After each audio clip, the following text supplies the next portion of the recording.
it is a very popular account that a lot of people have, especially in Africa.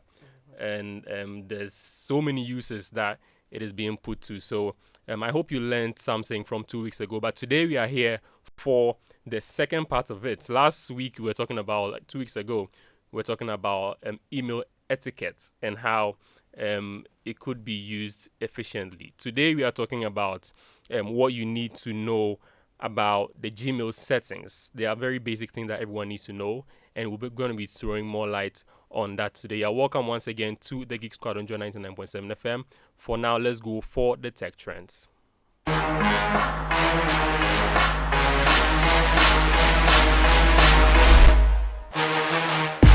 Hello there and welcome to Emerging Tech Trends on Joy Geek Squad. My name is Shalasechi. In this week's trends, OpenAI's board unanimously rejects Elon Musk's offer to buy the company. And Instagram starts testing new button that might downrank comments. WhatsApp is getting themed chat bubbles. And Gemini AI can now recall past conversations.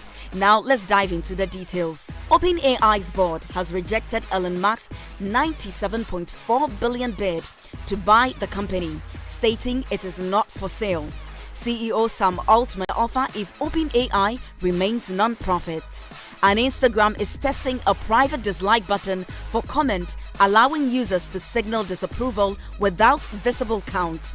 According to Instagram head Adam Mosseri, the feature may eventually influence comment rankings to promote a friendlier environment. And WhatsApp is rolling out new chat customization features, including themes, custom bubble colors, and 30 new wallpapers. The update is available now and will expand globally. And to a final trend, Google's Gemini AI can now recall past conversations for more relevant responses, but only for Gemini Advanced subscribers via Google One AI Premium. The update lets users continue chat without recapping and allows Gemini to summarize past discussions and build on existing ones. And that is it for this week's Emerging Tech Trends on Joy Geek Squad. My name is Shalasechi. Catch you same time next week for more.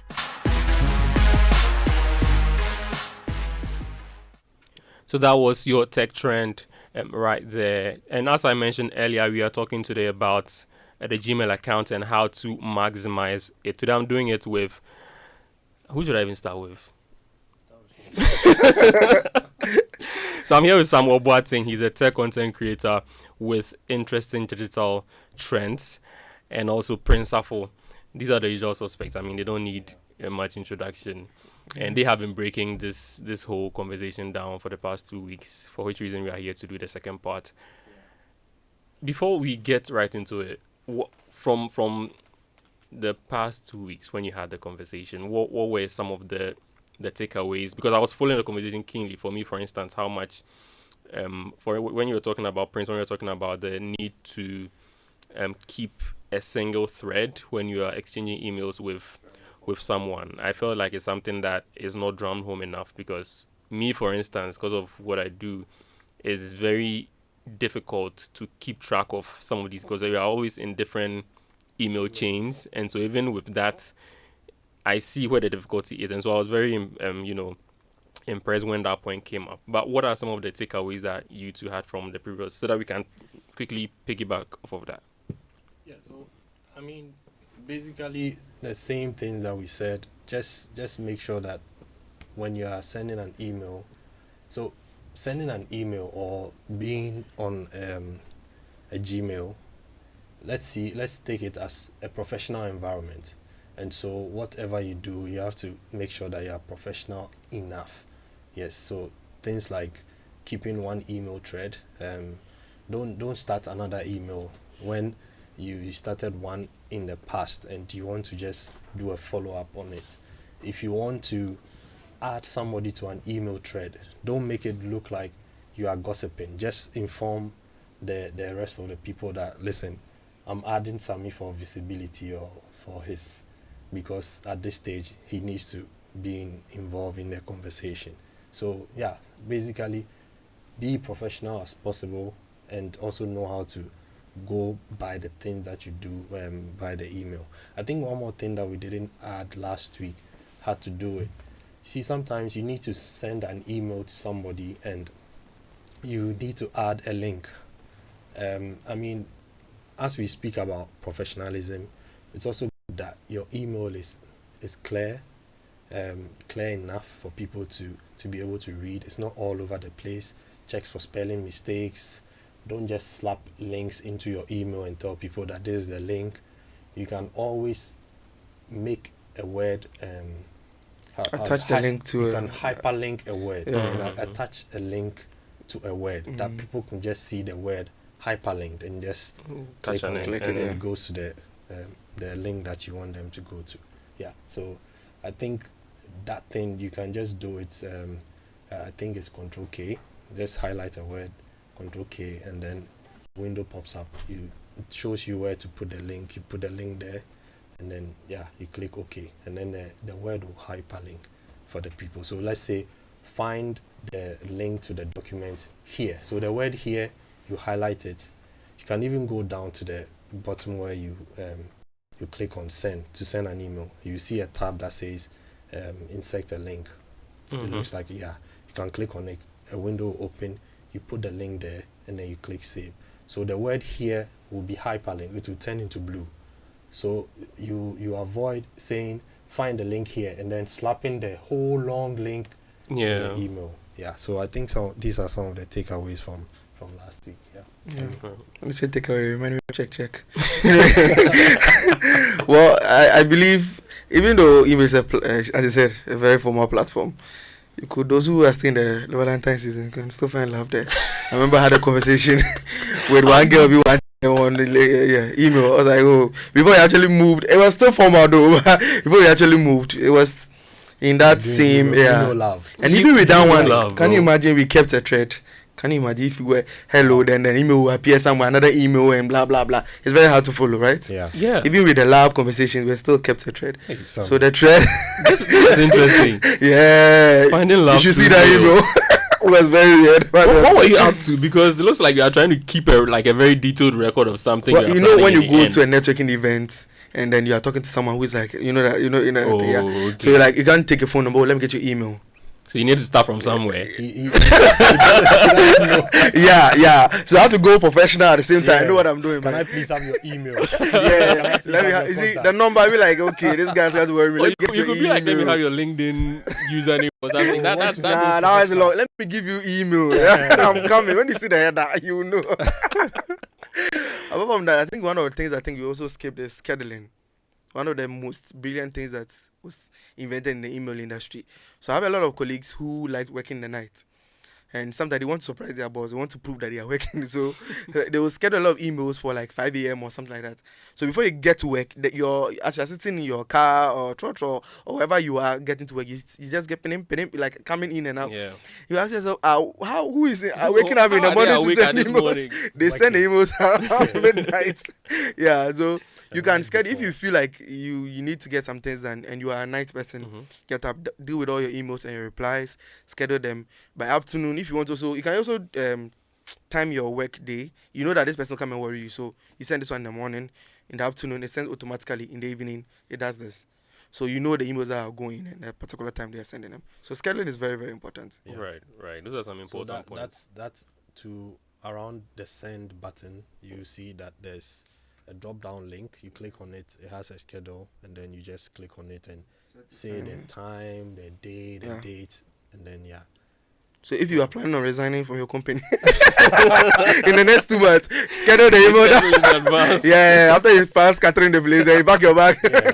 And Anyway. I think this is also very good for HRs or team leads or heads. Like if you're a boss and you know your workers, their birthdays, and you don't want to, you can't remember them. You can schedule their emails, send them a very nice Message. SOP or something, even if Craft yourself. very unique messages Exactly. for every And individual. Yeah, is there, schedule so- it. And so on their birthday morning, like it drops into their email. Automatically, Yeah, They'll makes you feel appreciated. special. Exactly. And so Yeah. I mean, And it will boost morale. at work. Yeah. I see where this is going. So today we'll be doing two things. One, we'll be talking about some of the Gmail settings that we usually overlook. And I'm very excited about that part as well. And we'll also be talking about the need for organizations to get into Gmail chats or Google chats instead of just sticking to WhatsApp. I mean, it can be very informal, but I think there are some advantages that, are available when you decide to use the Google chats. Yes, everything that is on WhatsApp is there. Yeah, and that's why I'm happy that we'll be touching on those today. But let's start with the Google settings. What's the star feature for? Like the star button. What are some of the things that it can do to make work easier or life easier for users? Sammy. Oh, okay. So usually I'm still thinking about the email. The email. So yeah, basically it helps the organization. If you have a lot of emails coming in and you know the most relevant ones, let's say you have a technical partner you work with, someone who's very relevant to you, but maybe at that moment you could not respond, or you want to separate their emails from the rest, or a bunch of emails that you feel like are more important than the usual newsletters you've been getting, you could end up just going to the right hand side and starring them. And then when you tap on the left with the, I think they call it hamburger icon, 1, 2, 3, the 3 lines on the left hand side, that's on your phone.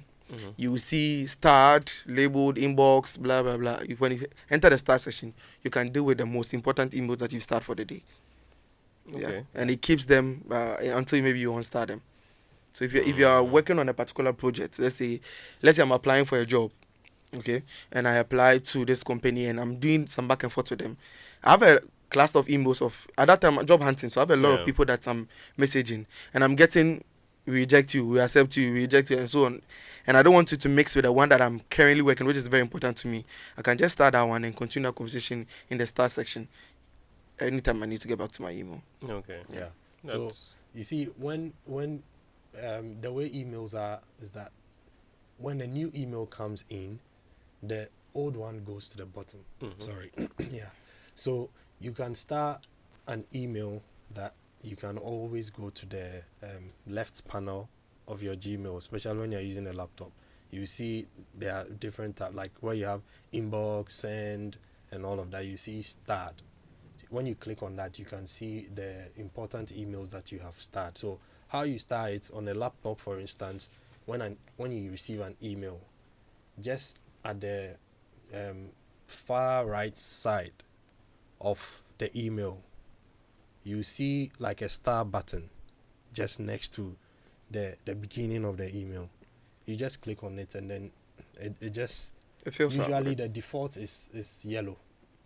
But when we are talking about the setting, we'll see how you can change that color to any color that would help you. And then you can start emails with different colors to inform you about, maybe you've used red to represent something, yellow to represent something. You will look at that too. So start emails that you don't want to lose track of. You want to easily go back to them. You start it, and then you can easily go back to them. On the left panel of your Gmail, you see start. When you click on it, you see all the emails that you have started. Then you can easily go back to them. So yeah, that's some of the importance of the start button. And then this other button, the only other place that I usually see this button is on my alarm. Okay, yeah. I think the snooze, right? Yeah, the snooze button. Yeah. What really is the use of the snooze button? So in the wisdom of Google, looking at emails, sometimes we forget some emails. There might be emails that we need to respond to, yeah. but maybe we are trying to get some information before we respond to that email. And so maybe today I had to respond to an email, but I need an information to be able to respond to that email. And because I don't want to forget about that email, I use the snooze button, so that the snooze button will remind me. Let's say tomorrow, I'll set a time that maybe tomorrow, remind me about this email that I need to respond to it, or remind me about this email that I need to follow up on it. It also could be I sent an email, and maybe I want to follow up on it just in case the person did not respond. So I snooze it. So it's just like setting an alarm to remind you of a particular email. So that one too, it looks like the clock. It's also at the far end, like your right hand side of an email. I'm speaking about having what's the name, a laptop. Mm-hmm. Yes, you see the button there. When you hover your cursor on the email, you see when you open Gmail, any email, hover. Don't click on it. Just hover. You see that clock sign. You just click on it, and then you can snooze your email. Yeah. When he says hover, it's just pass your mouse on top of the Without don't go clicking. and do whoo or something like that. It's just moving your mouse on top of the email and just finding the icon. One of the ways you could actually use this is when you have deadlines on certain projects. For instance, those who apply for how do you call it, schools abroad. Mm-hmm. I'm just giving a typical example. You have sent an email to a lecturer in your school to help you with maybe a document, and it's get back to me in 3 days. For you feel like I've done your part. Mm-hmm. You may sit down and relax and just forget that, it's been 1 week. Meanwhile, to the school abroad is collecting the thing Yeah. your lecturer give you 3 days, your school is taking it 1 week. In order for you not to forget, in order for you to remember, why don't you just use the snooze button? Okay. So when the time is up, you can immediately just send a reminder email that, you gave me 3 days, I'm expecting blah, blah, blah, blah. How can we do with this? Yeah. Right. So what about these features? So the calendar, the keep, the task. What do they really do? Are they very important in the grand scheme of things? Yeah, I think for calendar, people already have an idea of what it's used for. It's just that sometimes the ideas that people have about calendar is skewed towards a certain way. So let's say people know that you can use the calendar to schedule for a meeting, to plan a meeting, and all of that. But you can use the calendar to do basically almost everything, from scheduling a meeting, from even, let's say, there are people that this year, for instance, the insurance on their car, they will not even remember when it's going to expire. They will not remember when their driver's license will expire. But you can schedule all of these things on a calendar to remind you that, listen, next week your driver's license is going to expire, and then you will have problems with the police. So, take steps. And I know driver's license could be renewed even before the expiry, especially when it's just closer to the expiry, so that you take step towards it. You take step towards your vehicle insurance. You can schedule people's birthday, your loved one's birthday on the calendar so that it reminds you. Anniversary. Yes, so many things. So, for instance, you could, if you're someone who's like Jim and you want a weight loss plan for the year, and you want to lose weight like by the end of 6 months or something like that, this amount of calories or whatever, you could set it that, okay, after 1 month or on the 16th, how much have I burnt? And then one thing that makes it very interesting is the fact that it takes over your screen. So it's not something that you can easily miss or skip. Yeah. It pops up on your screen. You have to now press something for it to disappear. Yeah. So it can help you with your journey. So instead of maybe getting something that will confuse you or writing it on your board, you can write it on the board where you probably forget that it's there, and add it on your phone too. So that every 1 week, how much have you gotten to? Have I lost this amount? This is the plan to lose 19. So this is the plan to lose 20, 200, blah, blah, blah. But at the end of the year, you'll be able to track your progress with it reminding you every time that you set it. Yeah.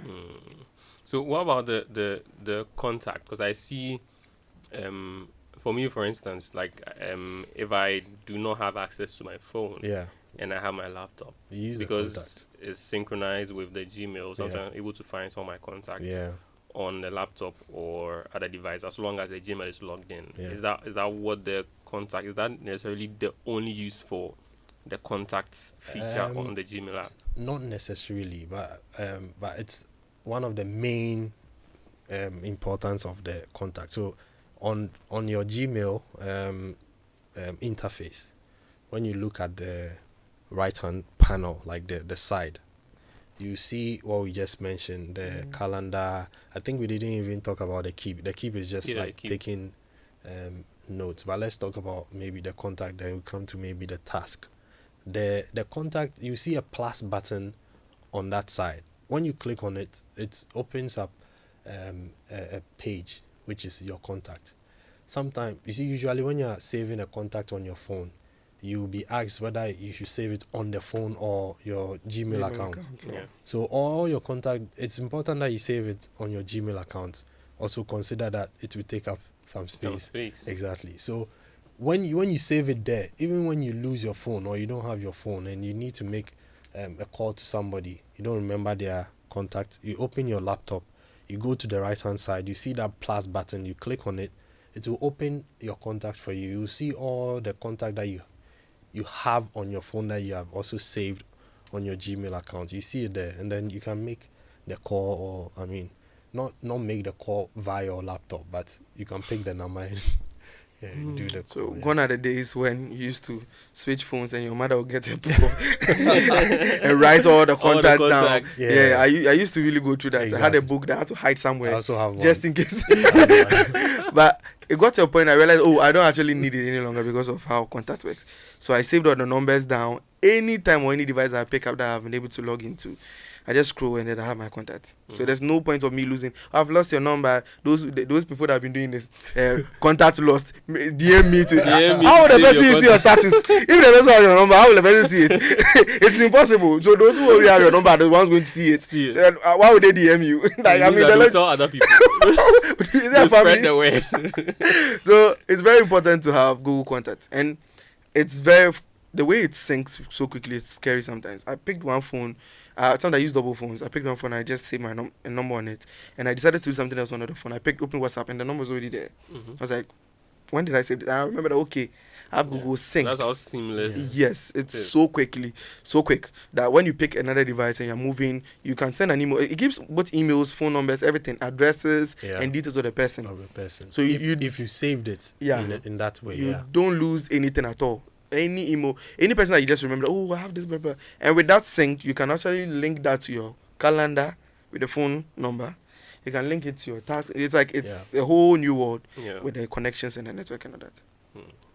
That's interesting. So Prince, can we talk about the task?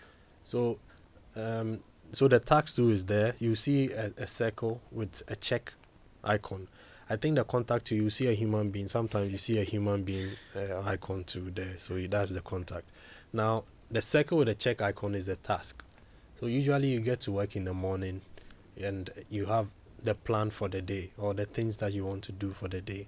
And if you use Gmail a lot, you don't need to now come and write the things that you want in a book. You can choose to do that, but we are teaching you the tech way or online form. So the task is there. You just click on it. It opens a side panel or a page. You just write maybe today's date or something, and then you list all the things that you want to do by the end of the day, or you can even add the time that you want to complete it and all of that. So by the end of the day, you can go back to your task and check, and see which one you are able to do. You can just use the check mark to check and say, okay, I did this, I did this, I did that. When you do those things, it helps you to be very productive. So if you don't use those things already, you need to try them. Especially you get to work in the morning, you want to complete a certain group of things, just put them there, and as you do it, you check. As you do it, you check. You feel how fulfilled you'll be at the end of the day when you use some of these things. Yeah. I think for me, this would be something that I'll be taking out of this conversation, because even before I get to work, there's a ton of things that I have planned that I'm going to do. So what I do usually is I have like a paper by my side. And so because of how sporadic the system is, one of the things comes to, I just pick the pen and I write it fast, and then I move on and do my other things. If I have the time on my hands, I just type them on a Word document, a separate Word document, or a sticky note somewhere, and when I'm done, I cross them out. But I think this would be a better way of doing it. So I'm sure it has more features all along on all your devices. So I like this especially because, for instance, you are on a journey in the middle of the road somewhere, and just remember that you have this to do at work. When you get to the office, you just open your tax app and just type in whatever you need to do. And it is in your email. So immediately you open your email, you can, as you are working, for instance, someone sends you an email that, oh, do this, do this, do this. Immediately you click on the task session and just input it there and leave it. So it adds to the number of things you have to do in a day. And you can add the names and contacts and all those things so that you can easily be able to move without necessarily downloading a whole new app for your device. Especially those who are using laptops that do not have enough spaces, that your company is chasing you for Trello and stuff like that. If you can't download any other app and you want to work, why don't you just open your Google Chrome browser? Once you have your email there on the side, you can have your tasks being scheduled. It's quite simple, yeah. That's fascinating. So all of these things are in the Gmail app. Yes. That one app that you have on your phone. Yes. Yeah. No, Gmail account. The Gmail account. Yes. And all the features that are linked to it. Yes. So they all surround, they work around, it's like an ecosystem around the email. So that the Gmail, that's why most people refer to it as Gmail account. It's actually Google account. Yeah. Because it's all works around it. That's why. Because if you open the first place you see the tax and everything listed on the side for you to be able to community work with, is not in your Google search. It's actually in your Gmail account. Okay. So if you want to actually have access to all these things, you have to get to your Gmail. Yeah, so I think I think we also confuse a lot the fact that Gmail is just one thing out of the whole package of the Google account. Yes, so yes. it could be from the drive, could be from the contacts, all of the other things that come together to make the ecosystem quite seamless to traverse. And we have some messages from our listeners out there. This one says, hello, my name is Collins in the UK. So I work in an office where I receive tons of emails. How do I get the emails arranged on my desktop properly? Thank you. Do you have an answer for him? Yes.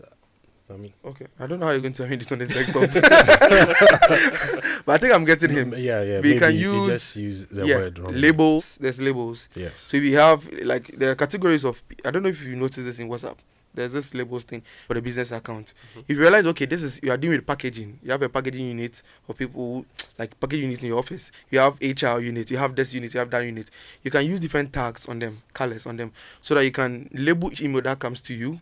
And in order for you to be able to answer and deliver your tasks in, categories, you go back to these labels on the side. It's also on the left side. Instead of using just the star alone, you can label each email. Apart from that too, there's a new, it's not really new, there's a feature inside, the Gmail, that is able to identify important emails. Yes. It tries to scan through, so you realize there's this yellow label, is it yellow, right? Yeah, yellow. Yellow label that appears on the like an side, arrow. on the side of your emails for very relevant emails. It tries to scan through it and identify if it's important or not. Yeah, emails that you regularly attend to. Yeah. So and then also Gmail automatically by default group the emails for you. So your normal email, socials, updates, and all of that. So there are some, especially if you are in a company, let's say you use Zoom or Google Meet to have a call, people use AI to take notes and all of that. Gmail will take the notes that come from those things. They will not bring it to your main email. They will just put it on updates or social or something. So if you want to go there, you can go to those emails. So yeah, you can explore some of these things. And depending on the rules you have to, you can also use it. Yeah. Depending on the rules you have to in your email settings, you may wonder if I want to check your spam. Because sometimes someone from outside your company, the way they write emails sometimes it's a bit disorganized, and you might need something from you as a business. So you just have to go there and just check. But you have to understand the language in the spam. There's a whole language in the spam category. If you open it, you should know this is wrong. This is not an email that I'm supposed to click any link on. This is an email come from a client who's lost. Something like that. So you take your time and go through that.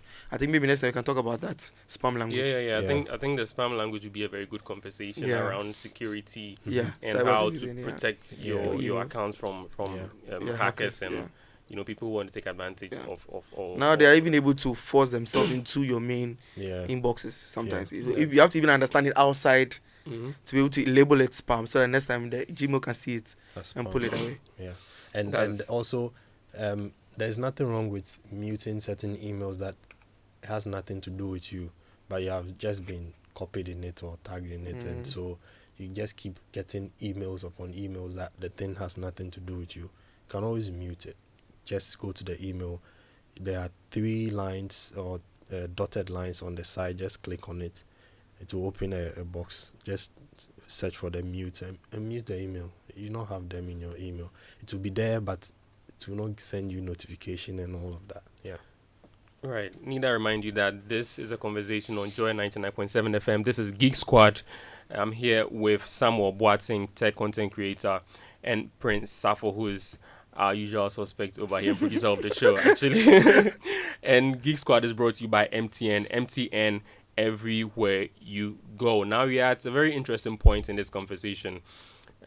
We talked about the fact that we're going to show you certain things, certain features that come with your Gmail settings that you can actually take advantage of.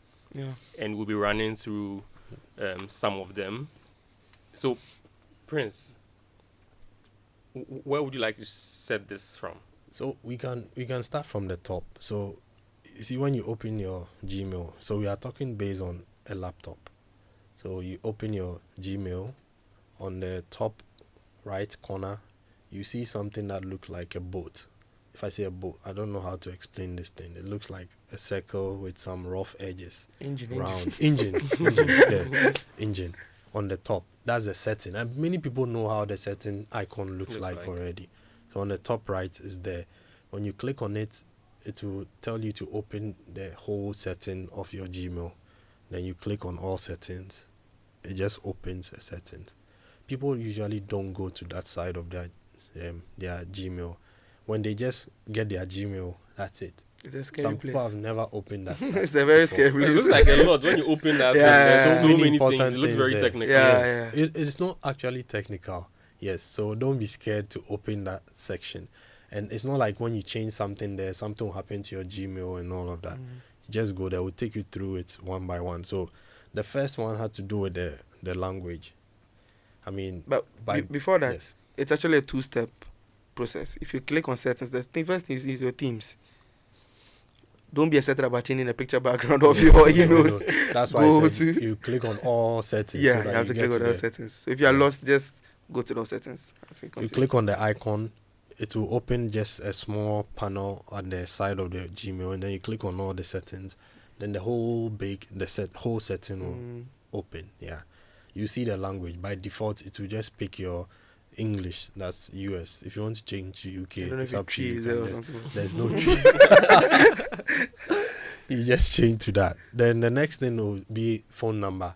That's basically the country. That one too by default. You don't need to touch it. And then the next thing will be maximum page size. So the maximum page size, when you open your Gmail, the number of email you see at once is the maximum page size. So maybe you can set it to 10, 20, 30, 50, 100. That when I open my Gmail, I should see the emails that I have. I should see as much as 30 or 100. I should be able to scroll to 100 before it gives me the option to go to the next page. Or I should do 10, 20, and so For on those and who so wear forth. glasses, those who wear spectacles. Exactly. Boozing emails. You have to open it. Yeah. The next thing had to do with on send. The next thing you see is on send. On send is very important. Very dangerous. The truth of the matter is that sometimes you can write an email. You regret You it. can You're laughing already. Very dangerous. you can check for corrections. You'll be certain that this email is just on point. What I want to write is just what I have written. And then you just click on send. That's when you the mistake decides to jump at you. I missed something. So, and by default, Gmail always set it to, let's say, 10 seconds or something lower. And so you have to go to the setting, go to the unsend side, and set it to the highest time they give you. If And you're the a highest time dangerous is actually 30 seconds. 30 seconds. You Yes. can't set it to 24 hours. No, come on. After the person has replied. So set it to 30. I mean, 30 seconds I think is okay. Yes. So that when you send the email now, you are now looking at the email going, you are given a chance to go glance through it, and you see something wrong, you can quickly stop it before it sends. So that's one of the key things that you have to do with the on send. Go and change your on send to 30 seconds. Go. If you don't have your laptop now, please remember this. Tomorrow morning, when you open your laptop at work, change your on send to 30 seconds. It's very important. Samu was talking about the resignation thing. Yeah. You resign and You just click on resign and then like, nah, I've changed my mind. yeah, an email will pop up. Sorry, wrong email destination. I'm like, oh, I thought they employed me. After you start here, but Yeah. Oh, So that's the. I don't know if somebody wants to go to the next ones. Okay. So the next thing is default reply behavior. So you have reply and reply all. So you have to check which one you want, but it's always important to check reply and not reply all. Maybe there. So when you check any of this, anytime there's an email and you want to click on the reply button, if you chose reply here, even though maybe there are so many people linked to the email, it will just give you reply. You will have to choose reply all so that it goes to all of them. Mm-hmm. Yes. Sometimes you just want to send an email to just one person in an email thread, but because you've checked maybe reply all, people still end up choosing reply all, and the email goes to everyone when it's not supposed to be go to them. And also when you are even sending email to a group of people and you have just reply checked and you mistakenly click on reply and you sent something that is not good, or there are mistakes and all of that, you have only one person to deal with, to apologize, than using the reply all that might have gone to so many people that you might not be able to reach all of them to apologize. So that's that part of the default reply behavior. Sammy? Yeah, I would just advise, if you are someone who's very quick in answering emails and you know yourself as someone who is not like you are, for example, if someone offends you in an email and you're quick to reply and you are not sure of whoever is copied in it, especially when you're having a corporate environment and you sometimes want to deal with people directly. You get what I said, right? Deal with people. Deal with people directly. You should probably check their reply so that you don't end up sending something that's, as you said, wide for everyone to see. Sometimes there's something that, you realize, but I sent you the email, something like that. You are just having a simple reminder or something. You may end up sending something that might not necessarily be good for the partners all the time. So reply or should be your secondary option, but reply should be the first, because usually you are engaging with the person as quickly as possible. And of course there are different levels of professional relationships that we have with each other, and so the language you may use for one person may not necessarily be the one you use in communicating to other people. So I see how this can be it can be very dangerous sometimes. That's true. So the next one is hover action. So when we're talking about the star snooze button. We said you can hover on your email. So this one is also an option that you have to check at the what's the name, the settings section, so that you can hover around your email to see some of these things. So you need to go to your setting and check if you don't have it, but by default they just check for you. Gmail check enable hover action for you, so you have that. So the other thing too is send and archive. Okay, so when you receive an email, you want to see send or archive the email. You want to see it at the bottom. Maybe you don't want to see the email. You just archive it quickly, or you just click on send quickly to do what you have to do. This one too you have to check, but they also do this hide, send and archive. They do it by default for you, which is okay. You don't need that send and those things. The next part is default text style. This one too is just how you want your text to be seen, what fonts, style and all of that. Those who have been sending weird emails with the weird fonts, if you realize that the email is not going with the brand of your company, and they tell you that, okay, your emails are coming differently, you can go here, just change it. Because sometimes you leave your phone with a kid or something like that, and you end up having weird, messed up emails. This is the reason we're going through this, so that you understand each section. If you have any problem, you yourself can manually go there and change it. Don't take it to circle. Circle Mall or something. Someone to work on your email for you. Why don't you go to your settings and just look at the email? The default email of the company, email font, you just go through it and select that. Okay. So the next thing is image. You see image. It has always display external images and ask before displaying external images. This is very important, especially when it comes to hacking. There are hackers that send you enticing images that maybe your eyes will look at the image and not think about the content of the image of the thing, and then you might click on it. Yes, so you can always check that. Listen, if an image is sent to me, let me confirm that I should see this image before I see it.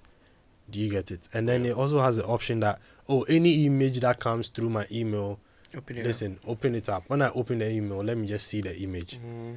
You can also choose that with the image section. If you see that happen a lot in your spam session. Yes. All the images are blocked because they understand very well how much dangerous it could be. Yeah. Because people are now using tracking systems, hacking of WhatsApp, your email, your bank account through just simple images that you just click on. Yeah, sometimes hide or hyperlink images that could have viruses in that one. So you click it, automatically downloads into the system, and then you have issues. If you're working in a professional set or environment where you realize that these things are happening continuously, you can have the whole company or whoever is working with you hide these things until you can trust the email coming from whoever. Then you just allow the image, because it will have an option where you say open image, and it will load the email again. Once you open and you trust it, the image will show. I'm really learning a lot from this conversation, honestly. I thought I knew how to use my email, Google account, and my Gmail well, but it looks like there's a lot of these things that I need to go and check, especially the one, the unsent. One. Yeah, I think I need to go. You've been sending dangerous emails, Oh my days. So this is an interesting conversation, honestly, and I'm really enjoying it. But for now, we all have those days when you are low on everything: energy, time, cash, and even airtime and data.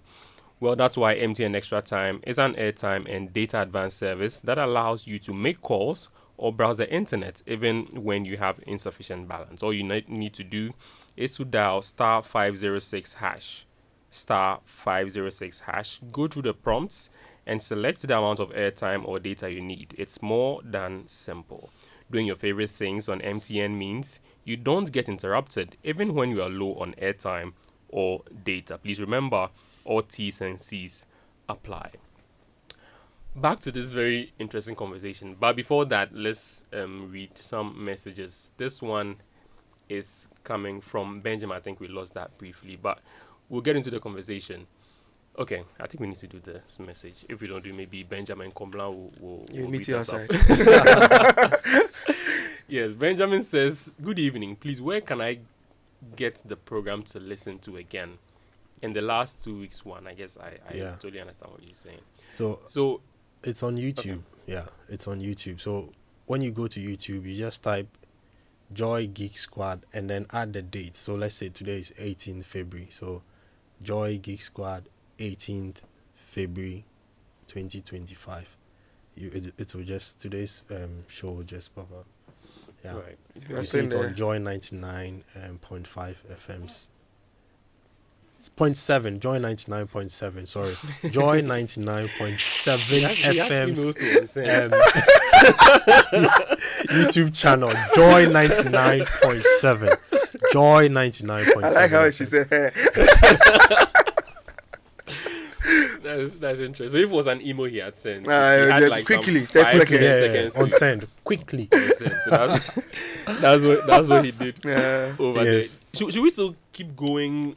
Yeah, I think we will just. Settings, there are many of them that are just straightforward, but we'll just jump and talk about the signature one and then the vacation responder. I think these ones are very key because we don't have time. Yeah. Before that, let's play a game. Say signature. Let me see. Signatures. Okay. Say signature. Signature. Okay. So somebody saying signature. What are we singing? There's signature. Give me a signature. I don't know. So do you want to take the signature? Okay. So I don't know if people have been seeing these emails with this fancy bottom design and wondering if they paid Gmail for that. Or they wrote it themselves. Yeah, with a pen, like, how the designed hell their did own you thing. put all this nice banner at the bottom or some company logo or something at the bottom? There's a section where everyone can actually put their own what we call signature. We call that a signature. Their contact, your address, your website, and maybe the company logo or any banner that you have that can be a form of a summary of what your company does or a reference to your website. You can have it there. You go to settings and you scroll down. Signature. So let's scroll down. Let's go to where the signature section is. You scroll down to the bottom. Yeah. Yeah. You will notice that they have a box where you could type in whatever anyone needs to see, which includes adding an image, the text itself, and whatever. So, for instance, you can have your name, your role, and then maybe your address. Your being work there. address. Your work address. And you can customize it. You can bolden it. You can use any font that you need. Yeah. And then one thing that's very good about this is that you can, after you're done with this, you can use as a format for the rest of your company. And if you have multiple companies, you have different signatures that you could utilize. Yeah. So in that section, there's a left section where you could have create new, where you have different lists of signatures, depending on who you're sending an email to. And on the right hand side, that's where you edit. So you can add an image by using there's a picture icon at the very, very bottom after the link icon. So you can click on that and you import an image, any image. It can be your picture, anything. Be professional. I mean, don't go bring any upset image, professional. So usually it's like this: your name, your occupation or whatever role you're playing, and maybe the address of the company. It could be your website, and then the image of the logo of your company. Yeah. And if it's your personal email, and you don't want to always send an email and then go to the button and write kind regards and your name, you can just go there, just write kind regards, you press enter and then your full name. So when you are typing an email, it will just pop up automatically under your email. You don't need to now go back and go and add many thanks or blah blah blah. That thing will be the setting for you. So just write the email and send. When the person receive it, they will see kind regards and your name at the bottom, so you can use it for that. If you have a graphic designer, you can let them design a signature banner that you can also insert there, and then you can use it. One of the things that you need to remember is that when you create the email, it gives you option to create different emails, so you can always change which email you want to use at what time. Signatures. Yes. Signatures. So you can always choose which one you want to use at what time. But when you choose which one you want, you have to always go to signature default. So you see the signature section.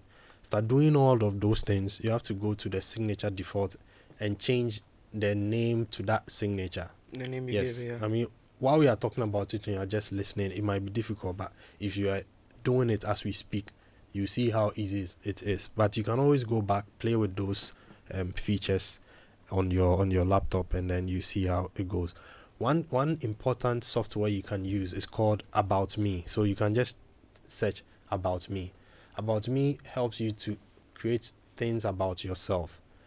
Then you can they will help you to generate a link. Okay, it's just like Linktree, but About Me talks about you. Then you create a link. Just copy the link and come in, paste the link at the signature section. So if you after you finish and you save it, if you send an email, you see that at the bottom of the email, your picture and then About Me link and your name will come.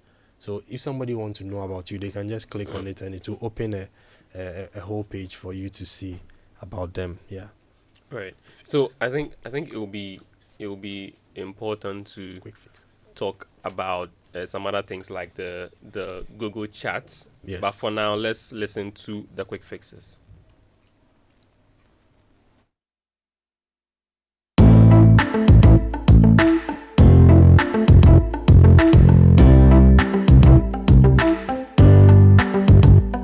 Hello there. My name is Michelle Ajakum, and as usual, I bring you some tech quick fixes and tips right here on Joy Geek Squad. Today, let's talk about how to get your money in order with these apps. 1.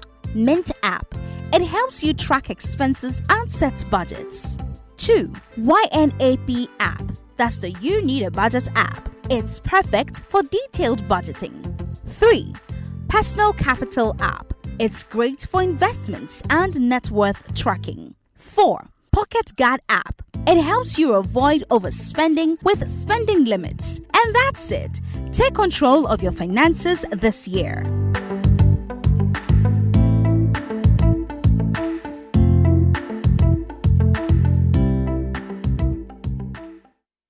So those were your quick fixes here on Joy Geek Squad on 99.7 FM Joy FM. We have a few minutes to get out of here, but we have some things that we haven't touched on so far. Let's do what we mentioned earlier with the vacation responders. Yes. Did I say it right? Yeah, responder. Vacation responder. Going on vacation, and if somebody send you an email, basically, automatic email will come to them that you're away. Okay, so usually you have a lot of people sending. If you have a business account, or you have an email that a lot of people like have communications through you. I mean, almost every day someone sends an email and they need a response, and you are no longer around. For a business, someone may think that you have even done them for one night. You do not want anyone chasing you whilst you're on vacation just to get you to tell the person that you're on break. So why don't you draft an email down just for the person to realize, okay, this guy's not around right now, and then you can get back to me later after this. So you can set different emails for at a certain date. Yeah. So if the person comes, you can turn it on by going to that last section of the settings. Yeah. There's vacation responder off and the vacation responder on. Then set a date for it and set the last date for it, and then give a subject and everything. So immediately someone sends an email, he gets a response back. Oh, okay, I'm not available right now. You can contact me this, that, and this particular day. So the person's already in the known of what to do and when you come back to work. It could also be an email of you telling someone or anyone that sends you an email that, listen, I'm traveling, so maybe my response might delay. Mm-hmm. It will come today, but it might delay. It's actually a very professional way to use the Gmail and being polite to people than they sending you emails and then you are away. And then you come later and say, oh, I was away. I mean, how would I know that you were away when you have this to use to tell me? Yeah. Right. So that's fun. So finally on the Google Chats, how important is it for organizations? Okay, so many companies are using WhatsApp to communicate. They form groups and all of that. And WhatsApp is entertaining a lot of people to do that because they are giving you more settings to be able to do that. But the thing is that when somebody leaves your company, they leave with some of these messages because you can take them out of a WhatsApp group, but they can see old messages. Yes. Yeah. But if you're a company and you're exploring using the Google Chat, which has every feature that WhatsApp has, and it's also professional, it keeps the staff focused on work than maybe they're on WhatsApp and then another WhatsApp from a personal account will come or pop up, and I mean they will just attend to it. Gmail chat is what you have to use. I mean, you don't have time now, but just explore it. Tell your technical people or your staff or people that know it to explore it, and then help. I've helped a company move all their stuff to Gmail chat. Now they are not using WhatsApp again because it was a distraction. Yes. Right. And I mean, if you're a company, you want us to come take your stuff through some of these things, we are available. Just reach us on Geek Squad. Right. So on that note, we draw the curtain on today's edition of Geek Squad on Joy 99.7 FM. I'm Kenneth Awotwe Darko. I was sitting in for Adobia Brichum, your regular host. I was doing this today with Boateng, tech content creator with interesting digital trends, and producer for the show, extraordinaire, Prince Sarfo. Thanks for joining us for today's show. Have a good evening.